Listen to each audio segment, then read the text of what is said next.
കായംകുളം കൊച്ചുണ്ണി എന്ന് കേൾക്കാത്തവരായിട്ട് മലയാളികൾ ആരും തന്നെ ഉണ്ടാവാൻ വഴിയില്ല. കൊട്ടാരത്തിൽ ശങ്കുണ്ണിയുടെ ഐതിഹ്യമാലയിലെ ഒരു കഥ കൂടിയാണത്. അല്ലാതെ തന്നെ ഈ കാർത്തികപ്പള്ളി താലൂക്കിൽ കൊട്ടകുളങ്ങരയിൽ 1818 ജനിച്ച് ഒരു നൂറ്റാണ്ടോളം ജീവിച്ച ഒരു കഥാപാത്രമായിട്ടും അദ്ദേഹം അറിയപ്പെടുന്നുണ്ട്. 1966 P.A. തോമസ് സംവിധാനം ചെയ്ത് സത്യൻ മുഖ്യ കഥാപാത്രമായിട്ട് അഭിനയിച്ച ഒരു സിനിമ കൂടി ഇറങ്ങിയിട്ടുണ്ട്. അദ്ദേഹത്തിൻ്റെ വലിയ ഈ പ്രത്യേകത, കായംകുളം കൊച്ചുണ്ണിയുടെ പ്രത്യേകത, ധനികരെ കൊള്ളയടിച്ച് പാവങ്ങൾക്ക് ആ സമ്പത്ത് വിതരണം ചെയ്യും. അതുകൊണ്ട് തന്നെ അദ്ദേഹം പാവങ്ങൾക്ക് വളരെ പ്രിയപ്പെട്ടവനായിരുന്നു. അതിൻ്റെ ഒരു ചെറിയ പതിപ്പായിരുന്നു നമ്മുടെ ഈ സമകാലീന ചരിത്രത്തിലെ വീരപ്പൻ.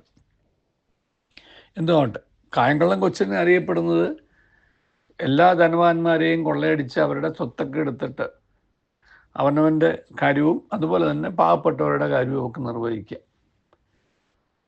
പാവങ്ങൾക്ക് വളരെ പ്രിയപ്പെട്ടവനായിരുന്നെങ്കിലും അവിടെ ഒരു ചെറിയ നിയമലംഘന പ്രശ്നമുണ്ട്.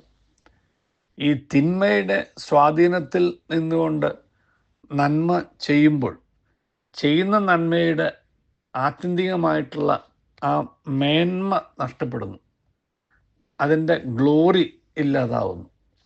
അതുകൊണ്ടാണ് തിന്മയുടെ സ്വാധീനമില്ലാതെ നന്മ ചെയ്യുക എന്ന് പറയുന്നത്.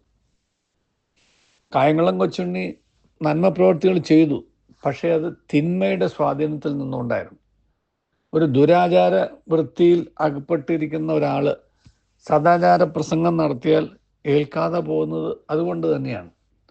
അപ്പം തിന്മയുടെ സ്വാധീനം ഇല്ലാതെ തന്നെ നമുക്ക് നന്മ ചെയ്യാൻ കഴിയണം. എങ്കിൽ മാത്രമേ നമ്മളൊരു നല്ല മനുഷ്യനായിട്ട് മാറുകയുള്ളൂ. അല്ലാത്ത പക്ഷം ഇന്ന് നമ്മൾ കാണുന്ന മാതിരി കൈക്കൂലി വാങ്ങിക്കുന്നവർ കൈക്കൂലിയുടെ ഒരു ഷെയർ എടുത്തിട്ട് കാരുണ്യ പ്രവൃത്തികൾക്കായിട്ടോ അല്ലെങ്കിൽ വഴിപാടുകൾക്കായിട്ടോ അല്ലെങ്കിൽ നേർച്ചകൾക്കായിട്ടോ ഒക്കെ ഉപയോഗിക്കുന്നത് കാണാം. എന്നിട്ട് അവരുടെ പ്രാർത്ഥന എന്ന് പറയുന്നത് താൻ ചെയ്ത തെറ്റ് പിടിക്കപ്പെടാതെ പോകണമെന്നാണ്. താൻ ചെയ്ത തെറ്റ് പിടിക്കപ്പെടാതെ പോകാതിരിക്കാൻ വേണ്ടി ദൈവത്തെ മണിയടിക്കുന്ന ഒരു സ്വഭാവമായിട്ട് പ്രകൃതമായിട്ട് അത് മാറുകയും ചെയ്യും. അപ്പോൾ കള്ളത്തരത്തിന് കൂട്ടു നിൽക്കുന്ന ദൈവത്തെയാണ് അവർക്കൊക്കെ ഇഷ്ടം. അങ്ങനെയുള്ള ദൈവത്തെ പ്രീതിപ്പെടുത്തുന്ന ഒരു ആത്മീയതയും ആ ദൈവത്തിൽ നിന്ന് അനുഗ്രഹങ്ങൾ മേടിക്കുന്ന ഒരു ആത്മീയതയുമാണ് അവരൊക്കെ കൊണ്ടു നടക്കാൻ ഇഷ്ടപ്പെടുക. അത് ശരിയായ ആത്മീയതയല്ല, അതൊരു കപട ആത്മീയതയാണ്. യഥാർത്ഥത്തിലുള്ള ആത്മീയത എന്ന് പറയുന്നത് തിന്മയുടെ മാലിന്യം മേൽക്കാതെ നല്ല മനുഷ്യനായി ജീവിക്കുക എന്നുള്ളതാണ്. അപ്രകാരമുള്ള നല്ല മനുഷ്യരായി ജീവിക്കുമ്പോഴാണ് നമ്മൾ ദൈവത്തിൻ്റെയും മനുഷ്യരുടെയും പ്രീതിയിൽ വളർന്നു വരിക.